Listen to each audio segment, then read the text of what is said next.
Hello there. Before we get started on today's episode, I'd like to ask a short favor. If you're interested in either of the two books that I have written and am about to release, head on over to my website at theanxioustruth.com/books. There you can learn about both books, one of which is free, and you can get on my mailing list to be notified when each book is released and how you can get it. I would really appreciate that. Okay, let's get rolling. Hey everybody, Drew here, thatanxietyguy.com, back for another episode with, on the other end of the line, on the UK, Billy from Anxiety United. Say hello, Billy. Hello there. Good to be here again. Yes. This is the second in our little series that we're going to be doing based on an article I wrote many moons ago called Dealing with Anxiety, The Only Way Out is Through. We're going to break this down. Billy and I are going to go break this down kind of section by section through the article. And in the video description, whether you're listening on my channel or Billy's channel, will be a link to the article. If you want to follow along, you can go ahead and do that. Yep. And what are we going to talk about today, my friend? Mate? We are going to talk about the concept of not being in any real danger. Because it's an important topic, the fact that we all go through this, but essentially there is no danger. That is true. So the topic of today is fear, right? Correct. It's all about fear, and fear is probably the driver behind all of this stuff that we're talking about in the end. So the subheading for me was, well, we don't want to bleed into the next episode, but yes, fear feeds the beast. But let's just talk about being in no real danger. I think that's important. So why don't you get started? What are your thoughts? Well, I think the thing for me, the no real danger, is it's the fight or flight response. That's the thing that really stands out for me. I think with the fight or flight, we experience the exact same things that we would if there was a tiger in the car park. You know, that's true. The problem being that if we experienced the fight or flight and there was a real danger, I don't think that we'd think about how fast our heart was beating or how much air we're taking in, because we'd be so focused on dealing with the situation. But I think because it's out of context, that's where the problem lies. It's the physical sensations, the symptoms, and because there's nothing that we're actually afraid of there, it just blows your mind, I guess. That's a really good point, because there's nothing to focus externally on. So when we get into a panic situation, a panic attack, or anxiety becomes really elevated, we're dealing with fear. For the most part, fear is driving it. And yes, it's all about the adrenaline dump, right? So once that happens, it happens. And these are normal, predictable, measurable physiological responses to the presence of adrenaline in your bloodstream. And we have to recognize that it doesn't necessarily mean, just because your heart is pumping and you're breathing heavily and you're sweating and your legs are jelly, it doesn't necessarily mean that you're really in any kind of danger. There is no real danger. And there's nothing to fight or fly from. That's exactly right. And you make a really good point. Since there actually is no external danger, nobody has a gun at your head, there's no lion chasing you, all the things that you said, you're not hanging from a cliff or anything like that. There's nothing to focus that on. So we tend to turn our focus inwards on our thoughts and what we're feeling physiologically, and that's where the fear comes from, yet there's nothing actually there to be afraid of. So how do we recognize that, and then how do we deal with it? Because that's really kind of step one here, is to recognize that you're not in any real danger. Maybe we should go through what people seem to be afraid of. Okay, so I've made a list of a few of the things that have come to my mind. Okay. The fear of going crazy, that's probably a big one. It's one of the top two. I don't know if we want to go through these as a list and then go through them. Sure, let's blow through. So next I've got the fear of passing out, which is a big one for me. The heart attack, fear of a heart attack. Yes. The breathing and suffocation. And then a fear of losing control, just completely gone. Yes, and I think when you look at study after study, questionnaire after questionnaire over many years, the top two things that people fear when they get into these situations are the fear of losing control. Losing control and going insane seem to get lumped together, like becoming psychotic, and the other one is dying. So you mentioned like having a heart attack. I think I read somewhere that for females it's the going crazy, losing control, and the heart attack is the male thing. Is that? It seems to be. There's no hard evidence of that, but the Mars and Venus thing, who the hell knows? I'll never understand those people. So if you have ovaries, I'm talking women? to you. We're never going to figure it out. We're never going to figure you out. So I probably just had 50% of the population of the planet boycott our podcast. I'm not sure. I'm going to edit that bit. Yeah, you might want to edit that out. So no, I mean you're right. So men and women tend to perceive it differently, but the top two concerns that people seem to have, and I think we kind of all relate to them, was dying or going insane or losing control. Definitely. And here's the good news. We pretty much know that no one has ever gone insane during a panic attack or lost control or died. So I think one of the points that I made on the going crazy, was that the fact that that you're experiencing all this stuff essentially says that you're of sane enough mind to know that this is happening. So if you were going crazy, you'd probably just be sitting there and stuff would be going on, and you wouldn't even really recognize anything. Yeah. And it's it's old school, but the difference between a neurosis and a psychosis, and a anxiety disorder, including agoraphobia and GAD and all that stuff, those are neuroses, and it doesn't make you crazy. So crazy people don't know they're crazy. That's the point I was trying to make, but I was going all the way around the houses. No, but that's okay. That's okay. Crazy people don't know they're crazy. They don't know they're going crazy. That's crazy is a derogatory term, but I am on thin ice today. What is with me? It's like Tuesday morning. I'm just offending everybody. He's getting confident. Look. That's what it is. That's what it is. So yes, no one. It's courage. Courage, yes. No one loses control. No one dies. No one goes insane. No one becomes psychotic during a panic attack. It just doesn't happen. But yet these are the things that we fear. And the fear is really generated internally, I think, for the most part. It's generated by how we feel and the thoughts that we have. So we should maybe think about that, the difference between a scary thought, and which could certainly signal danger, right? I mean, I know for a lot of people, I've heard you talk a lot in the past about negative thoughts. Negative thoughts are such a big deal. I've never known, whether it was a sensation that always hits me first, or whether it's a thought. Yeah. That's one thing that I've always struggled to come to terms with is which comes first. Okay. But negative thinking is a big issue for me, because when I get bogged down in the negative thoughts, right, that's what it is, because they tend to start with, maybe it's not such a paralyzing negative thought, but they just escalate and escalate, and one thing leads to another, and then it's the catastrophizing, and that's where I feel like I kind of lose control. I know that I don't, but that's where it becomes just this train of thought that just rolls off on its own. And it's not that losing control of going insane or losing your mind, it's losing control of your thoughts, right? It's just getting carried away. It's getting carried away with it. Yeah, that can be tough. And so I think the source of the fear that we're talking about, which is the false fear, there really is no real danger, is the sensations in our body, the racing heart, the breathing, the jelly legs, maybe feeling a little off balance or dizzy. That's a big one for me. I still feel that. Primarily, that's still the hardest symptom for me to get past. And then also what goes on in our heads. So like you said, the racing thoughts, the negative thoughts. That's it. The catastrophizing. What if? There's two phrases that I always say that people should probably look out for. One is what if, and the other one is oh my God. When you get to oh my God, or whatever your analog is, when you get to what if or oh my God, you've kind of gone off the rails. And then here we go. Here we go. Right, here it comes. Here it comes. Uh-oh, or uh-oh is another one. Uh-oh. And so our thoughts can trigger this, can feel this fear. Our bodies can feel this fear. Are there external things? I mean, we're talking about the fact that this is fear without any danger behind it. Can we think of any external things that actually fuel this fear, that bring about this false fear? I don't know whether this would be classed as that, but at the moment in the UK, the weather's been really stiflingly hot. Okay. And that's something for me that always sets off my panic. But then, to be fair, it's the air quality, but then it becomes a breathing thing. So I suppose the external thing is the heat, but then it's my thoughts of I'm not getting enough air, or so it goes from that, but then it becomes, and we get on that snowball thing. And that's a good point. It's actually a really good point, because I think we can then have external fear. Triggers, I think so. Right? But the difference is, again, even in that situation, so maybe it's very hot where you are right now.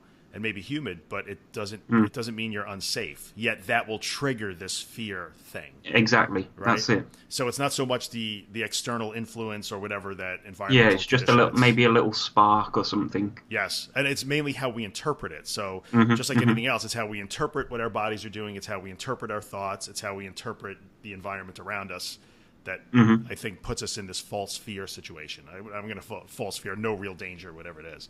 Yeah, exactly. So I think job one that most of us have is, we talked about last week, job one really is to understand the framework of accepting and being courageous and all that persistence and patience. But really then when you get to the nuts and bolts, which is what we're talking about now, the first thing to do is you're going to have to really believe that the fear, even though it feels so real, every bit as real as if somebody had a gun, is not real. The fear is real, but the danger is not. Yeah. Yeah.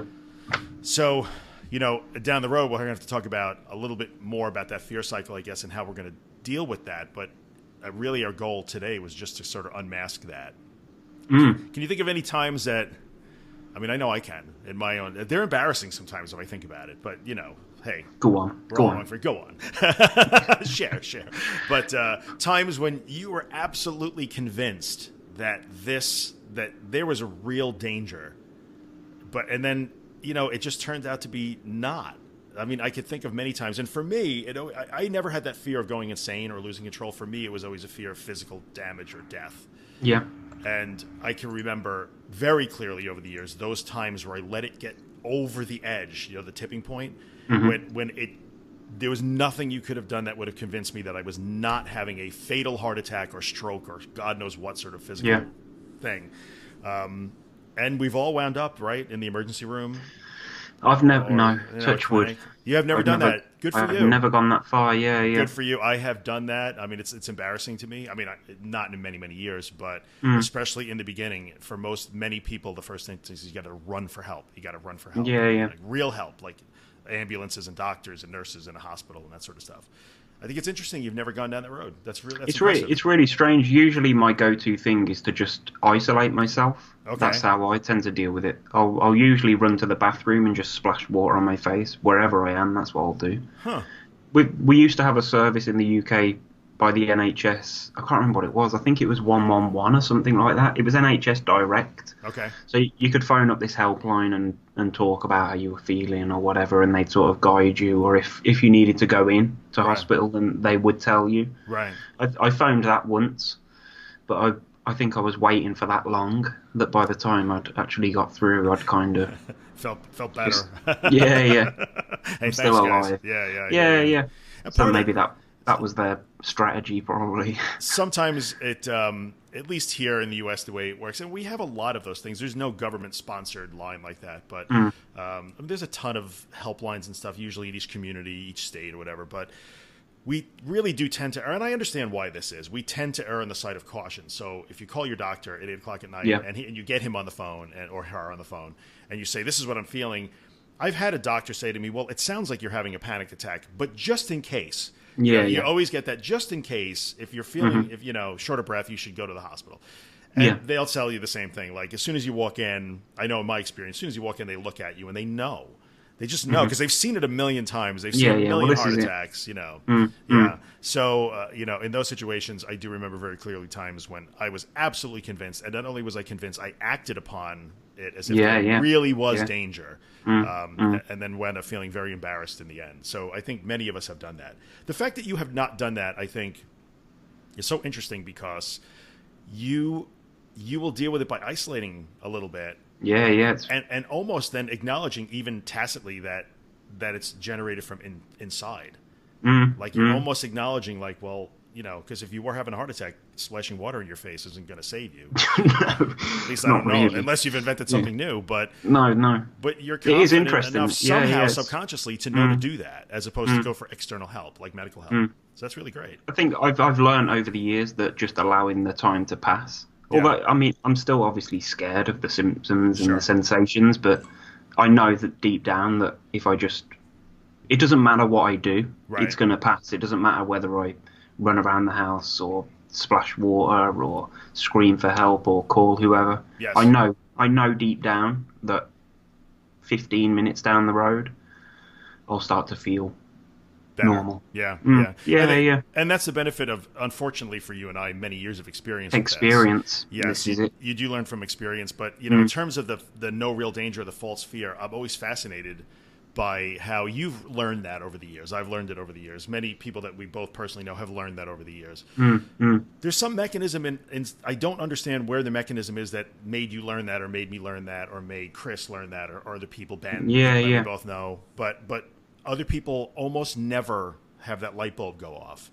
So Mm. I know of people that are still, heading to a hospital when they have a panic attack. Yeah, They've yeah. never actually fully accepted that there's actually no danger here. Mm. So I'm always, that's for some people. If you're listening and you're new to this, it's this. You're just now getting into like it's a hobby.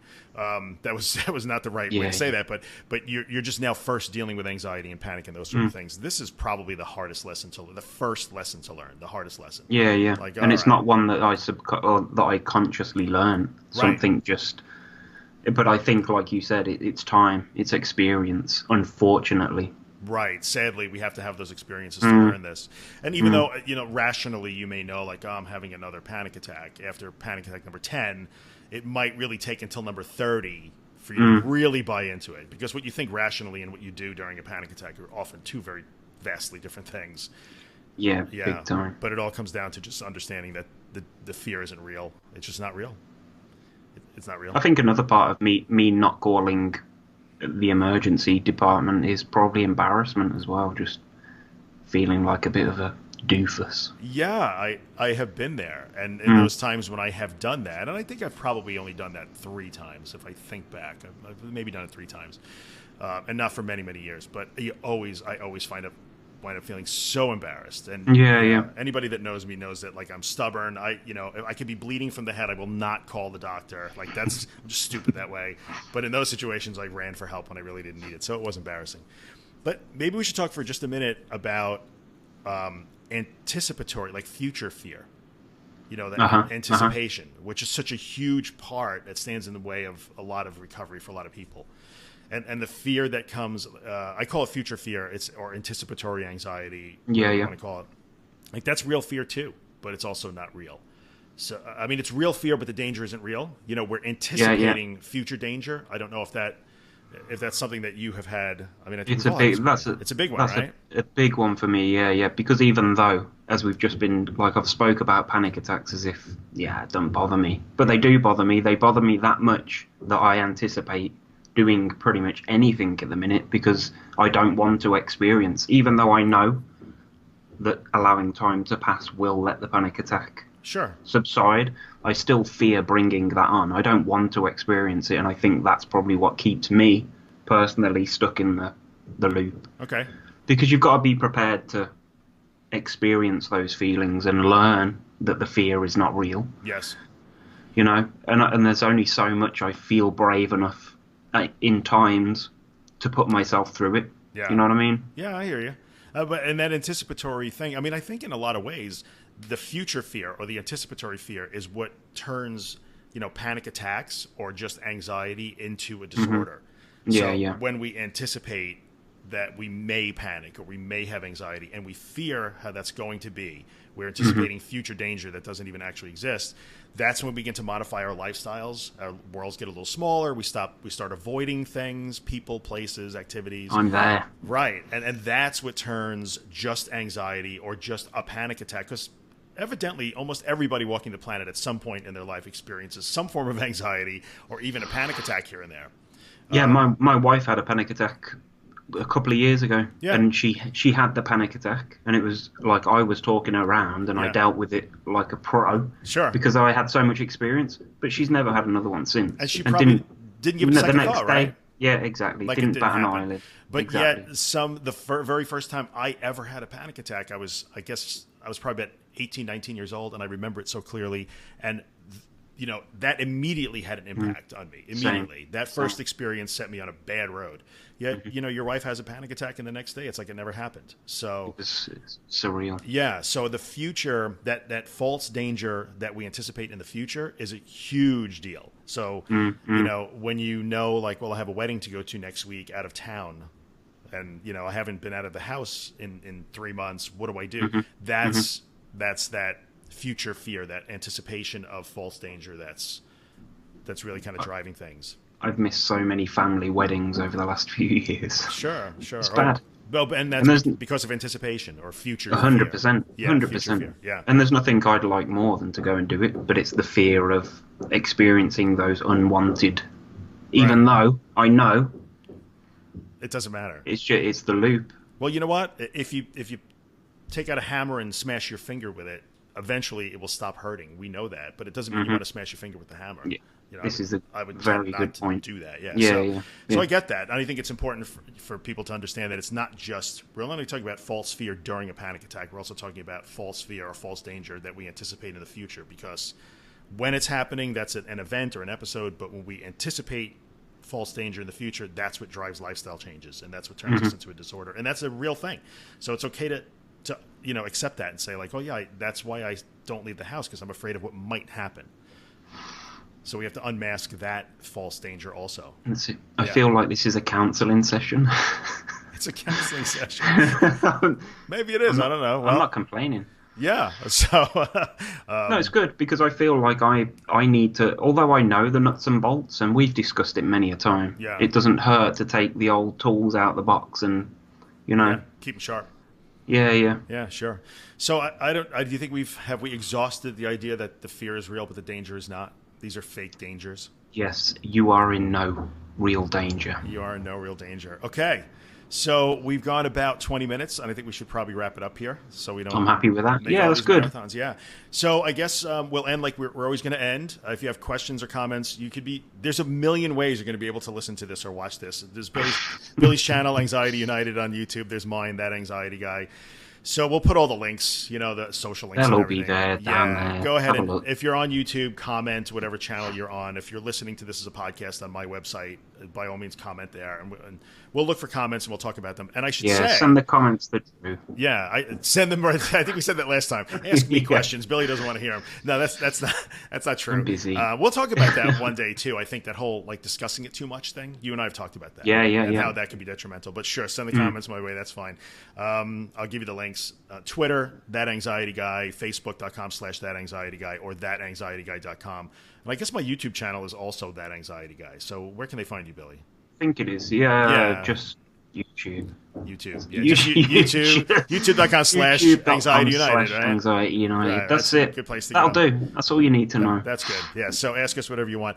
And before we go, we got some really. Did you look at any of the comments? I mean, I haven't seen the comments on your channel. We got some very nice comments from people. There was only a couple on mine, I think. I can't remember what they were. But somebody commented this morning. Somebody that's watched my 31 Days series, and they've been commenting on pretty much every video. They've watched it over the course of the week, and they commented on it. Very good. Well, we've got some very, very kind words, and we both appreciate that. So keep it coming. Very much. Very much. Yeah. So, we're all here. Well, I'm here to learn as well as everybody else. Hey, I'm learning as we go. So this is it. We'll all pick something up from it. Exactly.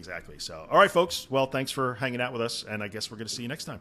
We will indeed. See you, dude. Bye for now. Yeah. Ta-ra.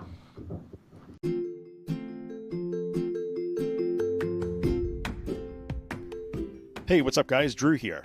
In the 5 years that I've done the podcast, I've never had a sponsor. But now it's time for me to put in a little plug for the day job, the business that I own.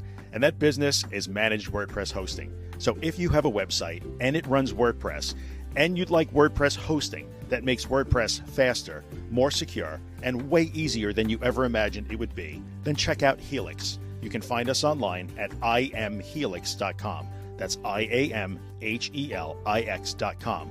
We took a long time to build Helix. I'm super proud of it. It works spectacularly. We take really good care of our customers, and I promise we would take really good care of you too. So if you're in the market for WordPress hosting that will blow your mind, check out Helix. I would appreciate the consideration. I thank you for coming by and listening, and I'll see you the next time.